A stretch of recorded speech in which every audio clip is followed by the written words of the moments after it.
నమస్తే, welcome to political కార్డర్. నేను Anusri. Political కార్డర్లోకి enter అయ్యే ముందు హైలైట్స్ చూద్దాం. పోలవరంపై మరో డ్రామా. కాపర్ డ్యాంతో నీళ్లిస్తామంటున్న చంద్రబాబు. బీజేపీ నేతల చెవిలో టీడీపీ కమలం. తెలంగాణ రాజకీయాల్లో నయం టెన్షన్. కార్డర్లోకి ఎంటర్ అయ్యి ఈ డీటెయిల్స్ చూద్దాం.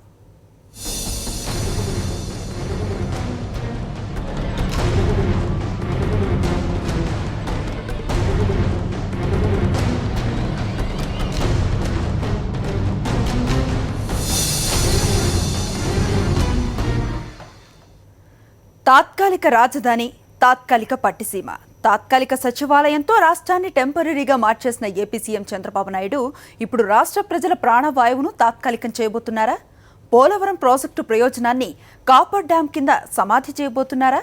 కాపర్ డ్యాం ద్వారా నీళ్లిస్తామని చెప్పడం వెనుక మతలబేంటి? పోలవరంలో బాబు ఎత్తులు. కాపర్ డ్యాంతో నీళ్లిస్తారంట. కాపర్ డ్యాం నుంచే కాలువలకు నీళ్లు. ఆశ్చర్యపోతున్న ఇంజనీరింగ్ అధికారులు. అసలు డ్యాం కట్టరేమోననే ఆందోళన. తాత్కాలిక డ్యాంతో నీళ్లిస్తే కుట్టుకుపోతుందనే అనుమానం.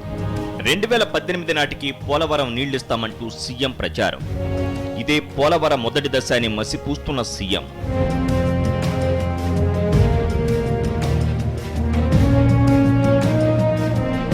ప్రపంచంలోని ఇంజనీరింగ్ నిపుణునికి రాని ఆలోచన సీఎం చంద్రబాబుకు వచ్చింది. పోలవరం ప్రాజెక్టు డిజైన్లో లేని టెంపరీ డిజైన్ను ఆయన తెరపైకి తెచ్చారు. ఆ పనులు కూడా మొదలు పెట్టాలని ఆదేశించారు. అదే కాపర్ డ్యాం. వాస్తవానికి కాపర్ డ్యాం నిర్మాణం కొత్తేమీ కాదు. ఏ ప్రాజెక్టు కట్టినా అసలు డ్యాం కట్టే సమయంలో ఆ పనులు వరద నీటిలో కొట్టుకుపోకుండా తాత్కాలికంగా నిల్వ ఉంచేందుకు ఈ కాపర్ డ్యాం కడుతుంటారు. అసలు డ్యాం పూర్తవగానే కాపర్ డ్యాంను పగలగొట్టేస్తారు. కాపర్ డ్యాం సామర్థ్యం 100 ఏళ్లలో ఒక్కసారి వచ్చే వరదను తట్టుకునే సామర్థ్యం కలిగి ఉంటుంది. శాశ్వత డ్యాం 10,000 సంవత్సరాల్లో ఒకసారి వచ్చే వరదను ఎదుర్కొనే సామర్థ్యం కలిగి ఉంటుంది. కాపర్ డ్యాంకు, శాశ్వత డ్యాంకు, నక్కకు, నాగలోకానికి ఉన్నంత తేడా ఉంటుందన్నమాట.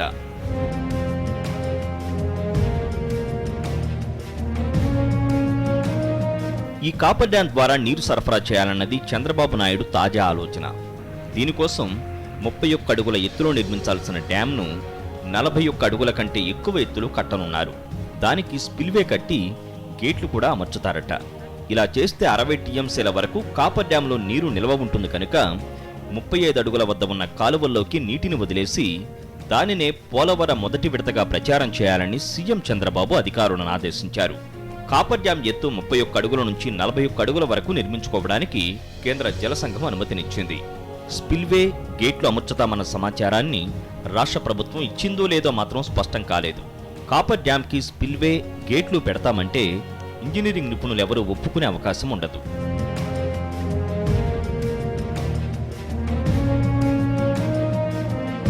కాపర్ డ్యాం అన్నది తాత్కాలిక నిర్మాణం.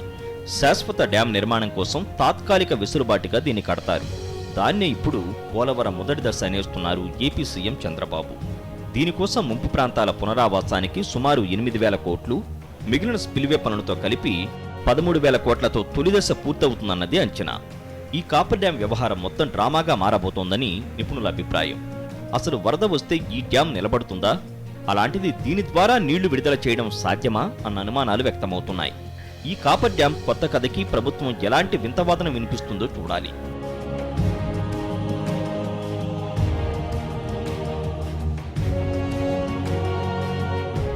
ఎన్ సతీష్, ప్రిన్సిపల్ కరెస్పాండెంట్, సాక్షి న్యూస్, విజయవాడ. ఆక్పాక్ కరివేపాక్ సూత్రాన్ని చంద్రబాబు నాయుడు మిత్రపక్షం బీజేపీ పైన ప్రయోగించారా? మిత్రపక్షం బీజేపీని పవన్ కళ్యాణ్ చెడుగుడాడినా టీడీపీ స్పందించకపోవటం వెనుక మతలబేంటి? వాడుకొని వదిలేయాలనే సూత్రాన్ని బీజేపీ పైన చంద్రబాబు అమలు చేస్తూ ఉన్నారా?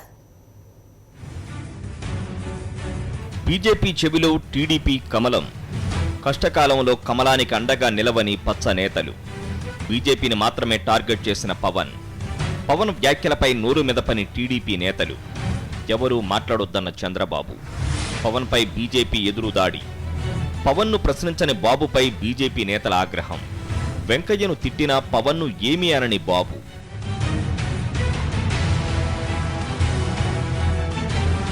పవర్ స్టార్ పవన్ కళ్యాణ్ జనసేన 2 ఏళ్ల తర్వాత మళ్లీ తెరపైకొచ్చింది. ప్రత్యేక హోదా కోసం జనసేన నాయకుడు పవన్ కళ్యాణ్ త్వరలో కార్పొరేషన్ ఎన్నికలు జరిగే ప్రాంతాల్లో సభలు నిర్వహిస్తున్నారు. తిరుపతి, కాకినాడ వేదికలుగా ఇవి జరిగాయి. కాకినాడ సభకైతే టీడీపీ నేతలు తోటా నరసింహం, తోటా త్రిమూర్తుల వంటి నేతల కుటుంబ సభ్యులు జనాన్ని సమీకరించడమే కాదు, సహాయ సహకారాలు సంపూర్ణంగా అందజేసినట్టు సమాచారం. అదంతా కులాభిమానమో, పవన్పై అభిమానంతోనూ చేశారనుకోవచ్చు. పవన్ తన సభలో బీజేపీని దుమ్మెత్తిపోశారు. ప్రత్యేక హోదా ఇస్తానని చెప్పి బీజేపీ అన్యాయం చేసిందని ప్రశ్నించారు. ఇంకో అడుగు ముందుకేసి కేంద్ర మంత్రి వెంకయ్యే బాధ్యత వహించాలన్నారు. ఏపీలో బీజేపీకి ఉనికి లేకుండా చేశారని విమర్శించారు.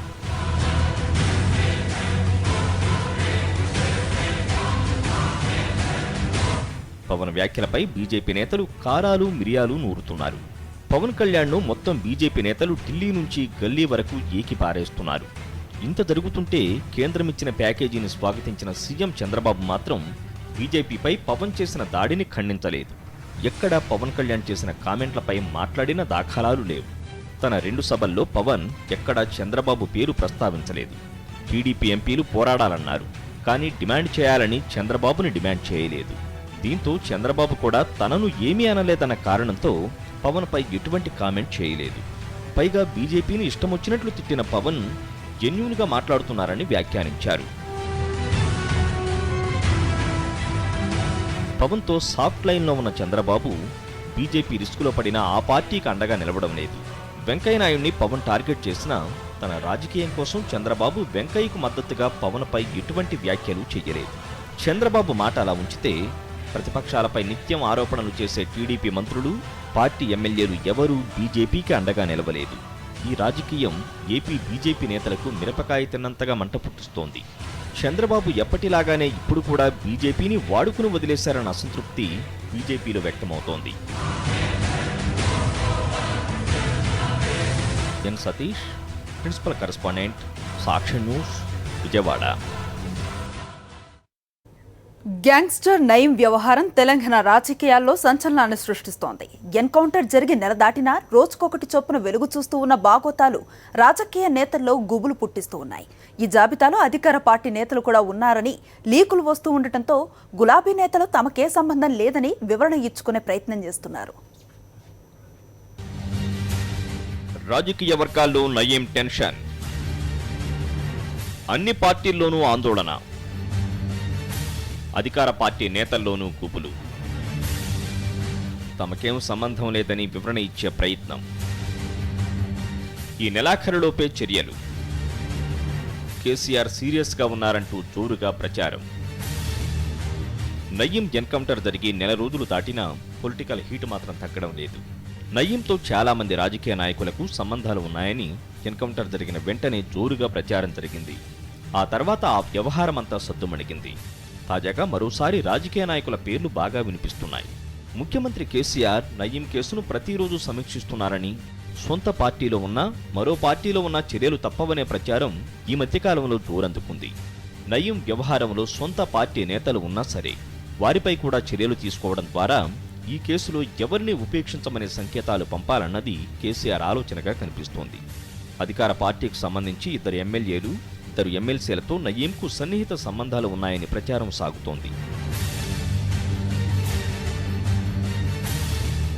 ముఖ్యంగా వేరే పార్టీ నుంచి టీఆర్ఎస్లో చేరి ఎమ్మెల్సీగా మరోసారి ఎన్నికై కీలక పదవిలో ఉన్న ఓ నేత పేరు ప్రముఖంగా వినిపిస్తోంది. అసెంబ్లీ సమావేశాలకు ముందే ఈ నేతపై వేటు వేసేందుకు కేసీఆర్ సిద్ధమవుతున్నారని టీఆర్ఎస్ కీలక నేతలంటున్నారు. ఆరోపణలు ఎదుర్కొంటున్న నాయకులను కలుసుకునేందుకు కూడా కేసీఆర్ ఇష్టపడటం లేదని తెలుస్తోంది. ఆరోపణలు ఎదుర్కొంటున్న వారంతా నల్లగొండ జిల్లాకు చెందిన వారు కావడంతో ఈ కేసుతో తమకెటువంటి సంబంధం లేదని వివరణ ఇచ్చుకునేందుకు జిల్లా నాయకులు పోటీ పడుతున్నారు. గత ప్రభుత్వాలు చేసినటువంటి నీతి బాలినటువంటి చర్యల వల్ల ఒక సంస్థ, ఒక క్రైమ్ నెట్వర్క్ అనేది ఏర్పడినటువంటిది నిజం. అది వ్యక్తుల కంటే ఒక వ్యవస్థను ఈరోజు ఏదో కొత్తగా ఒక రోజులో పుట్టుకొచ్చిన వాళ్ళు లేదు. నెంబర్ 2, గౌరవ ముఖ్యమంత్రి గారు నిన్న కూడా సమీక్ష చేసి చెప్పడం జరిగింది. ఎట్టి పరిస్థితుల్లో మన పర అని తేడా లేకుండా ఎవరైతే నిందులు ఉంటారో వారిపైన సిట్ ఇన్వెస్టిగేషన్ తర్వాత నిజ నిర్ధారణ అయిపోయిన తర్వాత చట్టపరమైన చర్యలు ఉంటాయి. అధికార టీఆర్ఎస్కు సంబంధించి నల్లగొండ జిల్లా నుంచి 6 ఎమ్మెల్యేలు, 4 ఎమ్మెల్సీలు ఉన్నారు. నయీంతో సంబంధాల విషయంలో స్పష్టత ఇచ్చేందుకు ఈ నాయకులు ప్రయత్నిస్తున్నారు. ముఖ్యమంత్రి కేసీఆర్ దగ్గర మాత్రం నయీంతో సంబంధాలున్న నాయకుల చిట్టా అంతా ఉన్నట్లు తెలుస్తోంది. తాజాగా ప్రతిపక్ష పార్టీకి చెందిన ఓ ఎమ్మెల్యే, ఎమ్మెల్సీకి కూడా నయీంతో సంబంధాలు ఉన్నట్టుగా ప్రచారం సాగుతోంది. ఎవరి పేరు ఎప్పుడు బయటకొస్తుందోననే భయం రాజకీయ నాయకుల్లో కనిపిస్తోంది. మొత్తం మీద అసెంబ్లీ సమావేశాలకు ముందే కీలక పరిణామాలు చోటు చేసుకోవడం తథ్యమని అధికార పార్టీ నాయకులు చెబుతున్నారు. Narasimha Rao, principal correspondent. పొలిటికల్ కార్డర్లో ఇప్పుడు చిన్న బ్రేక్ తీసుకుందాం.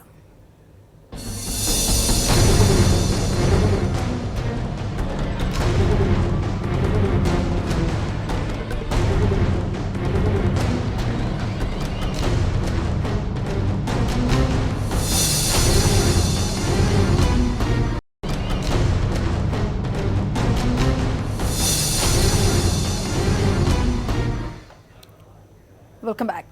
ఆంధ్రప్రదేశ్లో రైతు రుణమాఫీ మెరుగ్గా జరిగిందా? ముఖ్యమంత్రి చంద్రబాబు మాటల్లో సత్యం ఉందా? పాత అప్పులు మాఫీ కాక కొత్త అప్పు పుట్టక అన్నదాతలు పడుతూ ఉన్న అవస్థలు ఏలిన వారికి కనిపించడం లేదా? రైతులకు బంగారం రుణాలు ఇవ్వొద్దని బ్యాంకులకు చంద్రబాబు చెప్పటం ఎంతవరకు సమంజసం? కేఎస్ఆర్ పొలిటికల్ కామెంట్ ఇప్పుడు. తెలంగాణ కన్నా ఆంధ్రప్రదేశ్లోనే రుణమాఫీ మెరుగ్గా జరిగిందని ఏపీ ముఖ్యమంత్రి చంద్రబాబు నాయుడు అంటున్నారు. ఆయన ఈ విషయాన్ని బహిరంగంగానే చెబుతున్నారు. నిజానికి రెండు రాష్ట్రాల్లో రుణాలు సరైన రీతిలో మాఫీ కాక రైతులు నానా పాట్లు పడుతున్నారు. ప్రభుత్వ పరంగా వేల కోట్ల రూపాయలు ఖర్చయినా రైతులకు ఒకేసారి రుణాలు మాఫీ కాకపోవడంతో వచ్చిన డబ్బు వడ్డీలకే సరిపోయిందన్న భావన ఉంది. తెలంగాణలో ₹1,00,000 రుణం రద్దు చేస్తామని టీఆర్ఎస్ అధినేతగా కేసీఆర్ ప్రకటిస్తే అలాంటి పరిమితి ఏమీ లేకుండా రుణాలు మొత్తం మాఫీ అని టీడీపీ అధినేతగా చంద్రబాబు ప్రకటించారు. ఇప్పుడు రైతులు తమ పాటలు తాము పడుతున్నారు. అప్పు తీరక కొత్త అప్పు పుట్టక అవస్థలు పడుతున్నారు. ఒక టీఆర్ఎస్ నేత టీవీల్లో ఎలా మాట్లాడినా ఆయనకు ఒక అనుభవం ఎదురైంది. స్వయంగా ఆయన వదిన గారు తన అప్పు గురించి చెబితే ఏం సమాధానం చెప్పాలో అర్థం కాలేదు. మొదటి విడత ₹25,000 వస్తే అందులో ఎక్కువ భాగం వడ్డీల కిందే బ్యాంకుల వారు జమ చేసుకున్నారట. దాంతో ఇప్పుడు ఆమె అప్పు దాదాపు ₹1,00,000గానే ఉందని ఆమె వివరించారు. ఏపీలో ఇంకా ఘోరం. ఆకాశమే హద్దుగా చంద్రబాబు హామీల మీద హామీలు గుప్పించారు. ఎలాగైనా అధికారంలోకి రావాలన్న తాపత్రయంతో ఏ ఒక్క అవకాశాన్ని ఆయన జార విడుచుకోలేదు. ఎన్ని విధాలుగా ప్రజలను మాయ చేయవచ్చో అన్నిటినీ ప్రయోగించారు. కొందరు రైతులు చంద్రబాబు మాటలు నమ్మి ఒక ఏడాది కాలం అప్పులు కట్టలేదు. దాంతో వారికి వడ్డీల మీద వడ్డీలు పెరిగి భారం తడిసి మోపిడైంది. చంద్రబాబు రుణమాఫీ ప్రక్రియలో భాగంగా స్కేల్ ఆఫ్ ఫైనాన్స్ని కనిపెట్టారు. ఆ ప్రకారమే రుణాలు మాఫీ చేస్తామన్నారు. బంగారం రుణాలు మొత్తం పోతాయని చెబితే నిజమేనని జనం నమ్మారు. కానీ ఇప్పుడు మాఫీ పత్రాలు ఇచ్చి బ్యాంకులకు వెళ్ళమంటున్నారు. మేము ఈ కాగితాలు ఏం చేసుకుంటామని, డబ్బు కడితేనే అప్పు తీరుతుందని బ్యాంకుల వారు చెబుతుంటే ముఖ్యమంత్రి వారిపై ఆగ్రహం వ్యక్తం చేస్తున్నారు. బ్యాంకుల వారు సహకరించాలని ఆయన హోంకరిస్తున్నారు. మరికొందరు టీడీపీ నేతలైతే ఎంతవరకు వెళ్లారంటే ప్రైవేట్ కంపెనీలు ఇచ్చే అప్పులు కూడా పోతాయని కరపత్రాలు వేసి మరీ పంచిపెట్టి మభ్యపెట్టారు. ఇవన్నీ ఒక విషయం అయితే అసలు రైతులకు బంగారం మీద రుణాలు ఎందుకు ఇస్తున్నారు, పొలం తాకట్టు పెట్టుకుని రుణాలు ఎలా ఇస్తారు అని చంద్రబాబు బ్యాంకులను ప్రశ్నిస్తుంటే రైతులు ఆశ్చర్యపోవాల్సి వస్తోంది. ఎవరో కొందరు వడ్డీ వ్యాపారం చేస్తున్నారని, రైతులెవరికి బంగారంపై రుణాలు ఇవ్వొద్దని ఆయన అంటున్నారంటే రైతులు ఏమనుకోవాలి? వారి మానాన వారు వ్యవసాయం చేసుకుంటుంటే బ్యాంకుల్లో అప్పులు తెచ్చుకుని పనులు జరుపుకుంటుంటే మీరంతా కష్టాల్లో ఉన్నారు, మీ అప్పుల బాధ్యత నాది అంటూ చంద్రబాబు ప్రచారం చేసుకున్నారా లేదా? నిజానికి ఎన్నికల ముందు చంద్రబాబు రుణమాఫీ ఎంత చేస్తామన్నారు? ఆ స్కేల్ ఆఫ్ ఫైనాన్స్ వంటి కండిషన్లు పెడతామని చెప్పారా? ఏకమొత్తంగా అందరి రుణాలు పోతాయని, బంగారం రుణాలు పోతాయని చెప్పారా లేదా? తర్వాత రకరకాలుగా మాట మార్చడం నైతికమేనా? పైగా కేంద్రం ఇవ్వడం లేదని, ఆర్బీఐ ఒప్పుకోవడం లేదని సాకులు చెప్పారా లేదా? మళ్లీ తానే రైతుల రుణ విముక్తులను చేసేశానని ప్రచారం చేసుకుంటున్నారా లేదా? చివరికి రైతులు నానా పాటలు పడుతున్నారా లేదా?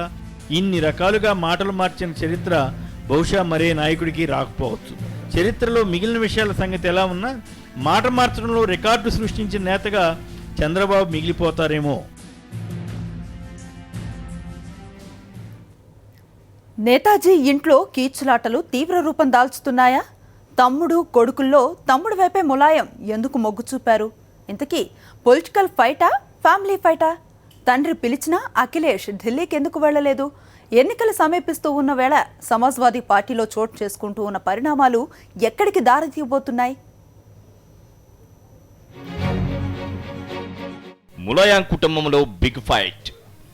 ఎస్పీ అధ్యక్ష పదవి నుంచి అఖిలేష్ను తప్పించిన ములాయం, ప్రతీకారంగా బాబాయ్ మంత్రిత్వ శాఖలు కత్తిరించిన అఖిలేష్, ములాయం సన్నిహిత మంత్రులు ఇద్దరిపై వేటు, ప్రభుత్వ ప్రధాన కార్యదర్శిని తప్పించిన యూపీ సీఎం, కుటుంబంలో ఎలాంటి తగాదాలు లేవన్న అఖిలేష్, బాబాయ్తో ఉన్నది రాజకీయ విభేదాలేనని స్పష్టీకరణ, బయట వ్యక్తుల జోక్యం పెరిగిపోతోందనే ఆవేదన. త్వరలో ఎన్నికలు జరగనున్న ఉత్తరప్రదేశ్లో రాజకీయాలు రంజుగా మారాయి. యూపీలో పరిపాలన గాడి తప్పిందనే విమర్శలు వెల్లువెత్తుతున్న వేళ సమాజ్వాదీ పార్టీలో చోటు చేసుకుంటున్న పరిణామాలు మొత్తం సీన్ను మార్చేశాయి.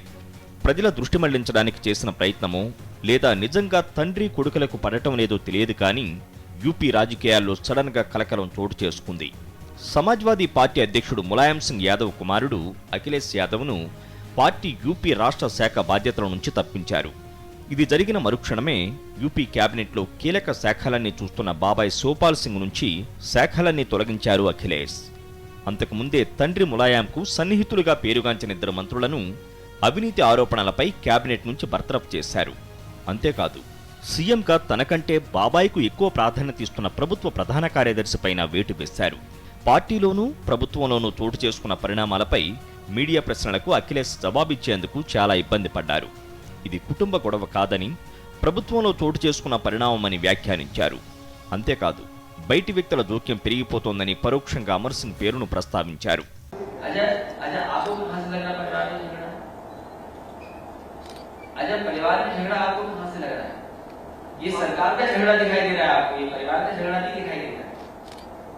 घर के बाहर के लोग ही हस्तक्षेप करेंगे तो पार्टी कैसे चलेगी?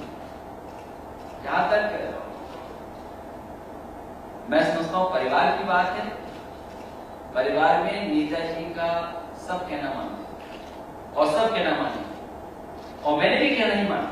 अगर कोई मैंने निर्णय लिया है तो मैंने नेताजी के कहने से और नेताजी का मानना भी काम किया। कभी कभी कुछ निर्णय अपने आप ले लिए जाते, नेताजी के कहने से भी निर्णय लिए और कुछ मैंने अपने आप लिए। అమర్ సింగ్ మాత్రం అఖిలేష్ ఆరోపణలను తేలిగ్గా తీసుకున్నారు. అఖిలేష్ తనకు కొడుకులాంటి వాడని, తనను ఒకవేళ తను కొట్టినా చేతికి దెబ్బేమైనా తగిలిందా అని అడుగుతానని అన్నారు.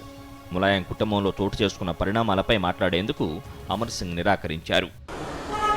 उनको साथ लेकर के ऑस्ट्रेलिया पढ़ाने ले गया। मुझे नहीं पता था कि वो मुख्यमंत्री होंगे। अखिलेश से मेरा रिश्ता ऐसा है, वो हमारे बच्चे की तरह है। अगर वो मुझे बार बार मारेंगे तो मैं उनसे पूछूंगा, बेटा तुम्हारे हाथ में कहीं चोट तो नहीं लगी? इसलिए आप लोग मुझे जितना भी प्रोवोक करेंगे और जितना कहेंगे हिंट दिया बोले, मैं इसका कोई उत्तर नहीं दूंगा। సమాజ్వాదీ పార్టీలో చోటు చేసుకుంటున్న పరిణామాలపై కాంగ్రెస్ ఆచితూచి స్పందించింది. వినాశకాలే విపరీత బుద్ధి అని కాంగ్రెస్ వ్యాఖ్యానించింది. विनाश काले विपरीत बुद्धि, एक तो वैसे ही एंटी इनकम्बेंसी उनके विरुद्ध है। उत्तर प्रदेश की दशा देखते हुए लोगों का मन समाजवादी पार्टी से वैसे ही उखड़ चुका है और फिर ये अंदरूनी सत्ता संघर्ष, वर्चस्व का संघर्ष, ये उनके ताबूत में कहीं आखिरी कील साबित न हो। మరోవైపు శాఖల తొలగింపుపై స్పందించిన ములాయం సోదరుడు శివపాల్ సింగ్ అది ముఖ్యమంత్రి నిర్ణయాధికారమని స్పష్టం చేశారు. తాము ములాయం సింగ్ ఆదేశాలు పాటిస్తానని తెలిపారు. ఉత్తరప్రదేశ్ ప్రజలకు నేతాజీ పైన, సమాజ్వాదీ పార్టీ పైన నమ్మకం ఉందని శివపాల్ సింగ్ అన్నారు. देखिए अभी तो हमारी कोई बात नहीं हुई है, अभी नेताजी से बात करेंगे और बात करने के बाद जो भी पार्टी का फैसला होगा और जो पार्टी का फैसला होगा उसे हम स्वीकार करेंगे। మొత్తానికి ఎన్నికలు ముంచుకొస్తున్న తరుణంలో నేతాజీ కుటుంబంలో చోటు చేసుకుంటున్న కలకలం సమాజ్వాదీ పార్టీ నాయకులను అయోమయానికి గురిచేస్తోంది. ఈ కీచులాటలు ఇలాగే కొనసాగితే అసలే తీవ్ర ప్రభుత్వ వ్యతిరేకతను ఎదుర్కొంటున్న తాము ఎన్నికల్లో గట్టెక్కడం కష్టమేనని సమాజ్వాదీ నాయకులు గుసగుసలాడుకుంటున్నారు.